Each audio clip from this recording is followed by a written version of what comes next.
Nah, Rasul sholat tahajud nggak ngebangunin Aisyah di sebelah. Waktu itu pas Nabi lagi ruku, Nabi lagi sujud, di tubuh Nabi itu kayak kedengaran ada suara tulang patah atau tulang kegesek gitu. Aisyah bangun. Astagfirullahaladzim, Nabi kenapa? Nabi kenapa kok kayak ada suara tulang gitu di tubuh beliau. Kayak orang lagi patah tulang kan, truk gitu. Nabi sujud bunyi, Nabi ruku bunyi. Akhirnya Aisyah kasihan sama Nabi, diusap-usap di sebelah Nabi gitu. Nabi lagi sholat diusap-usap. Begitu Nabi beres sholat, Nabi menghadap, Assalamualaikum. Ada Aisyah di sebelah. Itu tuh bedanya sholat berdua sama sendiri. Pernah sholat ditungguin pasangan? Sholat tahajud ditungguin pasangan, dia duduk di sebelah. Kok duduk di sebelah gak ikut sholat Ustaz? Lagi dapat gilirannya, periodenya, jadi dia gak bisa sholat, lagi haid. Duduk di sebelah, gak bisa sholat juga dia kayak setia gitu dampingin sholat. Apa bedanya? Bedanya pas salam. Assalamualaikum warahmatullahi. Beda. Kalau sholat sendiri, Assalamualaikum warahmatullahi. Mana sih? Gak ada siapa-siapa gitu kan. Kalau ini sholat salam, terus bedanya lagi apa? Pas amin. Waladhdallin, amin. Gitu aminnya. Kalau sholat sendiri, waladhdallin, nggak ada yang aminin. Atau kalau ada pun suaranya, amin. Kan ngeri. Jadi kalau kalian pengen ibadahnya tuh kayak nyaman gitu ya, nikah ya. Balik lagi tadi ya. Jadi salah satu di antara ciptaan Allah yang kalau dilihat itu berpahala, dan kayak gampang banget bapernya, lihat mantan. Pasangan maksudnya. Istri, bukan lihat mantan. Lihat mantan di sosmed nggak boleh. Pakai akun palsu. Kok Ustaz tahu aja sih? Pengalaman. Enggak lah, saya akun cuma satu. Hanan_Attaqi, follow. Modus. Oke, jadi gimana sih caranya kita zikir, kita nyebut nama Allah tapi kerasa di hati. Salah satunya teman-teman coba sebut nama Allah itu yang sesuai dengan masalah kita. Jadi kalau kita ada masalah, makanya kita hafal beberapa nama Allah itu sesuai dengan masalah. Kenapa ada 99 walaupun bukan batasan, karena nama Allah itu nggak terbatas kan. Cuman yang terkenal itu kan 99 tuh. Sama kayak nama Nabi kan yang terkenal itu 25 kan. Padahal yang kita kenal bukan 25 loh, 26. Ada satu lagi yang kita kenal, common, Nabi Khidir.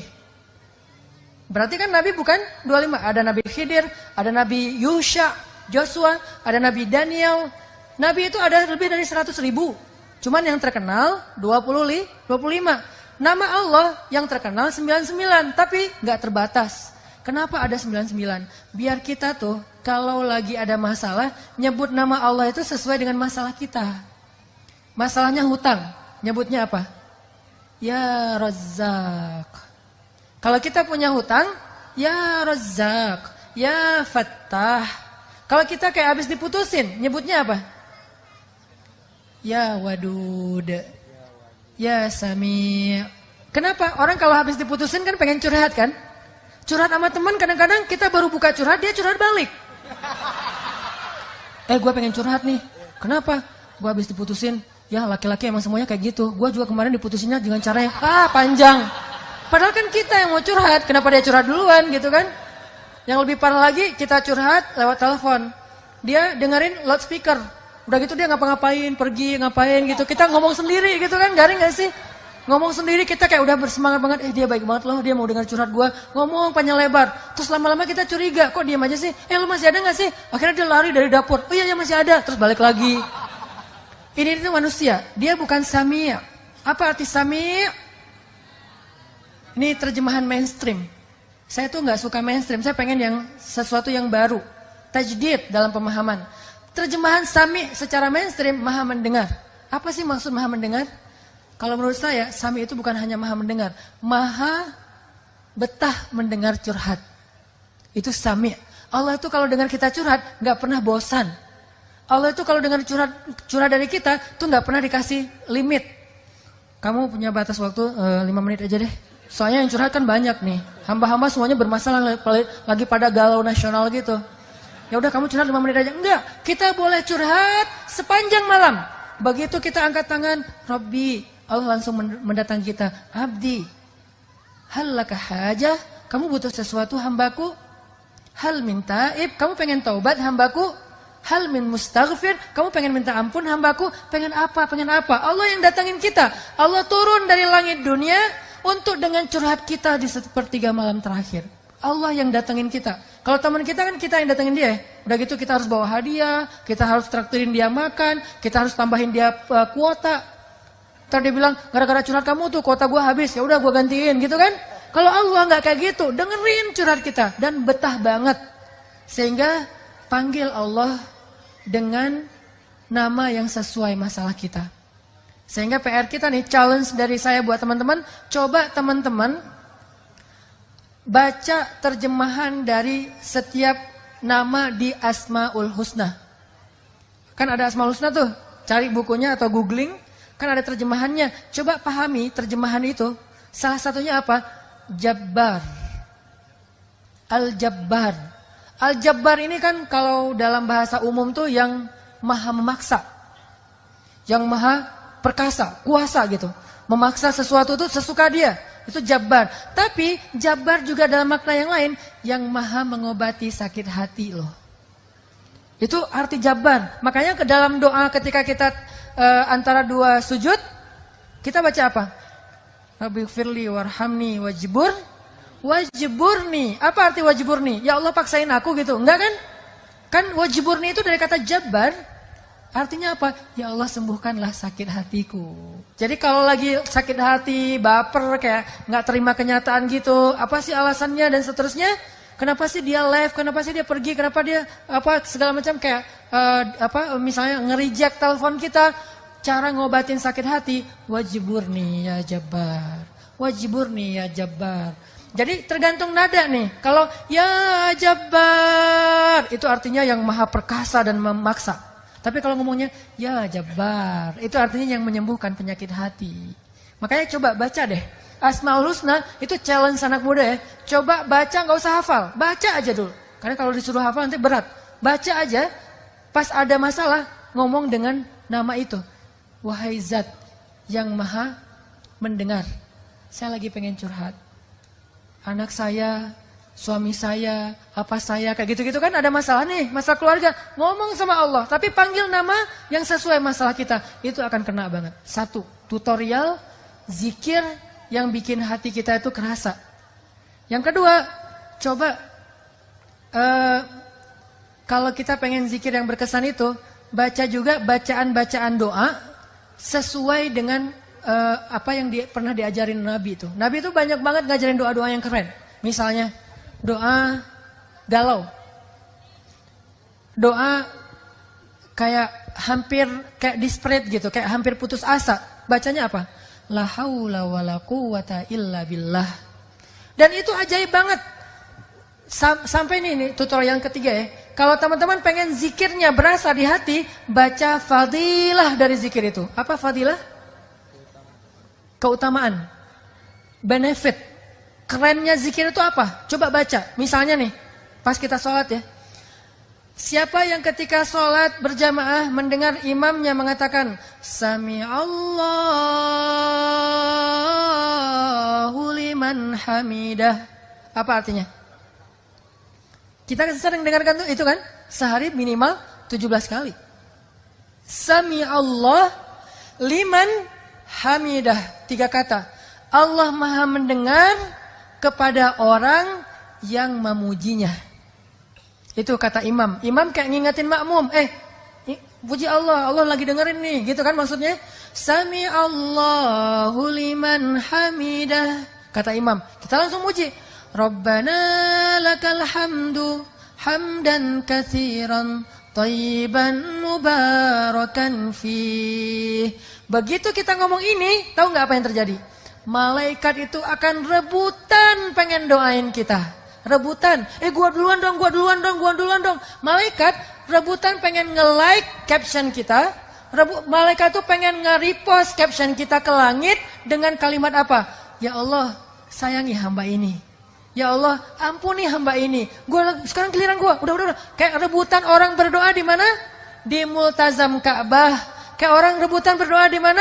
Di Raudhah Madinah. Kan itu rebutan tuh. Saya pernah tuh lagi doa di Raudhah Madinah. Lagi doa, terus disenggol-senggol dari belakang. Ya Allah, ya Allah. Jadi kayak doa itu kayak nggak bisa tenang gitu. Saking dorong-dorongan. Apalagi orang Indonesia. Kalau udah doa, bersimpuh gitu kan. Duduk bersila. Ya Allah, kayaknya paling banyak masalah itu orang Indonesia gitu. Karena doanya paling panjang gitu. Orang Arab kan doanya sambil jalan ya. Rabbana atina apa segala macam beres gitu. Tapi ada yang unik juga. Orang Indonesia datang di Raudhah. Saya liatin aja. Yang lain kan mulutnya komat kamit. Ada yang bersuara. Ini diam aja. Pas sudah keluar Raudhah, amin. Jadi apa maksud dia? Dia kayak ngaminin doa semua orang buat dia sendiri gitu. Ini doa cerdas nih. Dia kayak baru hijrah gitu kan. Baru hijrah terus gak baca doa. Gak tau, gue baca apa sih? Yaudah deh. Amin, samain aja deh yang sama yang lain ya Allah gitu. Jadi paket komplit gitu kan. Nah malaikat itu tuh ngedoain orang yang memuji Allah ketika i'tidal. Itu kayak orang berdoa di Raudhah loh. Kayak orang berdoa di Multazam depan pintu Ka'bah atau di Hajar Aswad. Orang kan mau Hajar Aswad tuh kan tarik-tarikan tuh. Ada ibu-ibu tuh mau nyium Hajar Aswad. Sampai dia akhirnya kelempar ke atas. Kan semua di sana orang berhijab kan. Dia kelempar di atas. Pas sampai kelempar atas, kelempar ke depan, udah di depan dia nyium Hajar Aswad, kelempar lagi ke belakang, hijabnya ketinggalan. Di Hajar Aswad.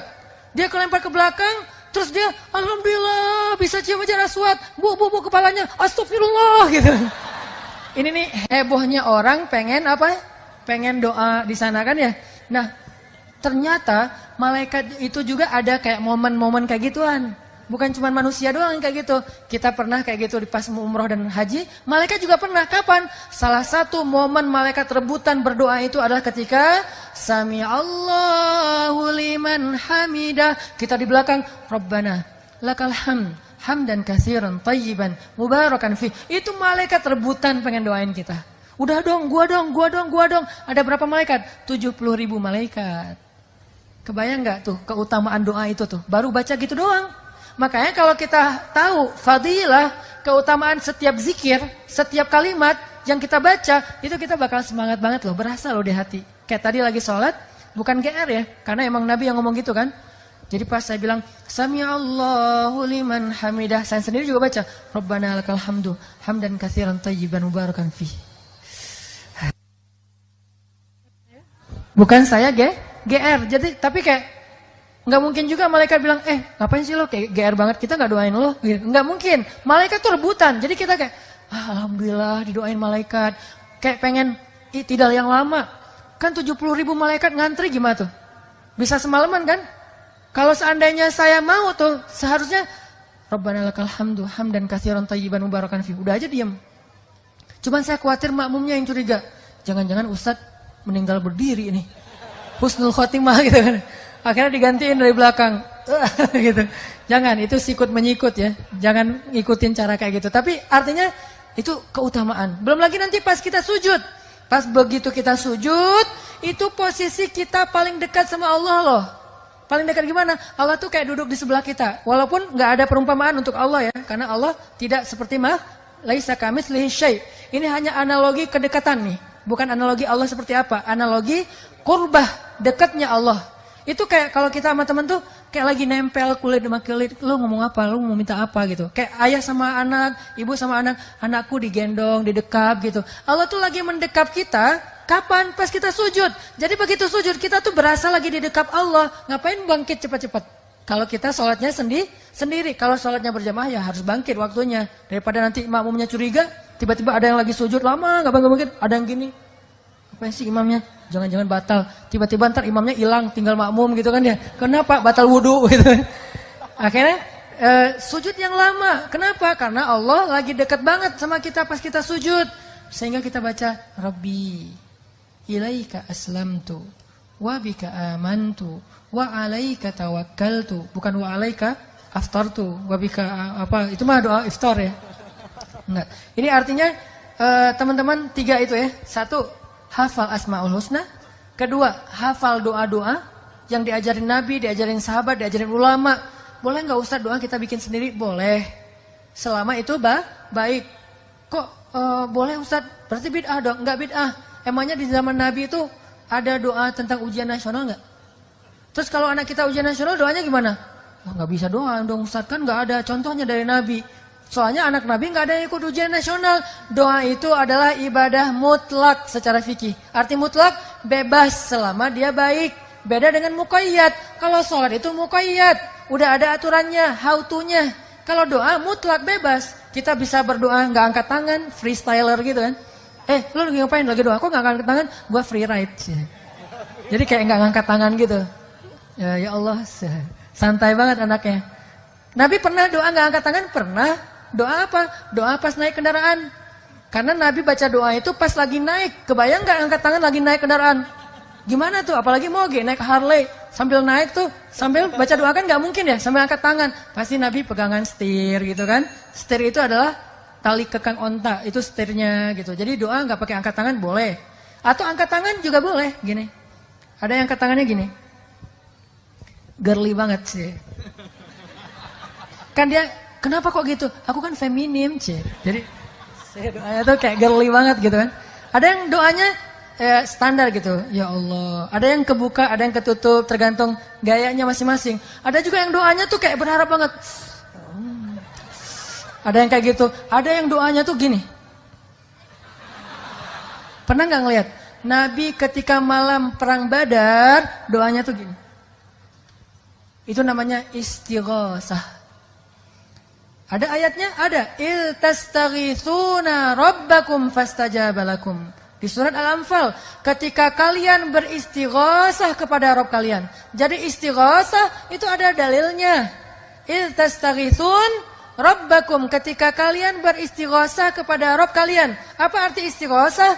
Doa yang sangat panjang. Semalaman. Nabi berdoa dari habis Isya sampai subuh. Doa. Apa yang diminta sama Nabi? Ya Allah, menangkan kami besok. Ya Allah, kalau kami besok semuanya terbunuh, nggak ada lagi orang yang akan menyebut namamu di muka bumi. Saking Nabi berharapnya, Nabi mengangkat tangannya setinggi mungkin sampai jatuh syalnya Nabi diangkat lagi sama Abu Bakar. Jadi kita bisa berdoa dengan cara itu. Bisa juga, ya terserah sih. Kalau doanya misalnya kayak, ya Allah, besok saya mau ujian gitu ya. Ya Allah, saya mau kerja. Kalau udah kayak gini, jodoh. Ya Allah. Nah, yang paling tinggi itu bab jodoh ya. Biar cepat diijabah gitu. Ya Allah, besok saya mau menghadap calon mertua yang berkumis tebal. Dan dia kayak serem banget gitu. Ngomong sama Allah. Bisa angkat tangan. Yang ketiga caranya gimana? Doa. Dengan nelunjuk. Nelunjuk ini bukan, ya Allah harus loh ya. Bukan. Orang Arab kalau angkat tangan dengan nelunjuk. Ini maksudnya apa? Iya karena abudu wa iya karena selain engkau satu-satunya ya Allah. Makanya di Mesir tuh pas saya lagi kuliah di Mesir, kalau lagi kunut itu keren banget loh, kolosal banget. Jadi imamnya baca gini, Allahumma hdina fi man hadait. Makmumnya bukan bilang amin, bilangnya apa? Ya Allah. Itu serentak satu lapangan besar. Apalagi bulan Ramadan sampai jalan-jalan tutup semuanya. Wa'afina fi man afait. Ya Allah gitu serentak. Itu tuh kolosal banget, keren banget. Makanya mudah-mudahan ini jadi tren juga ya di anak muda. Kita sholat subuh berjamaah. Begitu imamnya kunut, Allahumma hdina fi man hadait. Imamnya jangan buru-buru. Allahumma hdina fi man hadait. Jangan gitu, yang santai. Biar apa? Biar aminnya serentak. Kita aminnya di belakang, amin. Aminnya tuh amin cowok. Jangan amin. Jangan gitu. Amin cowok. Amin. Begitu. Wa'afina fi man afait. Amin. Itu kan keren ya. Jadi kayak kolosal gitu subuhnya. Wah, Masya Allah itu luar biasa. Dengan syarat imamnya tahu gimana cara bikin crowd itu. Dia manajemen crowdnya tuh bagus si imamnya teh. Dia ngerti cara bikin crowd itu jadi kayak dia jadi center of interest itu dia ngerti banget. Nah imam kayak harus ada pelatihan juga kayaknya ya. Imam gimana cara perform yang bikin crowd itu jadi interest ke dia kayak gitu-gitu. Itu keren banget. Sehingga mudah-mudahan ini jadi kayak kebangkitan Islam dimulai dari Indonesia. Karena kata Nabi di akhir zaman kebangkitan Islam itu datangnya dari timur. dan yang paling timur mayoritas muslim terbesar di dunia itu adalah Indonesia. Dan Indonesia punya harapan untuk itu. Kenapa? Di mana-mana dalam sejarah selalu kebangkitan itu dimulai dari anak muda. Termasuk Islam di zaman Nabi. Ketika awal Nabi berdakwah, 90% orang yang pertama masuk Islam itu syabab, pemuda semuanya. Dan Indonesia mulai tahun depan akan menjadi negeri dengan mayoritas penduduknya anak muda. Takbir! Allahu Akbar! Barakallahu li walakum. Wassalamualaikum warahmatullahi wabarakatuh.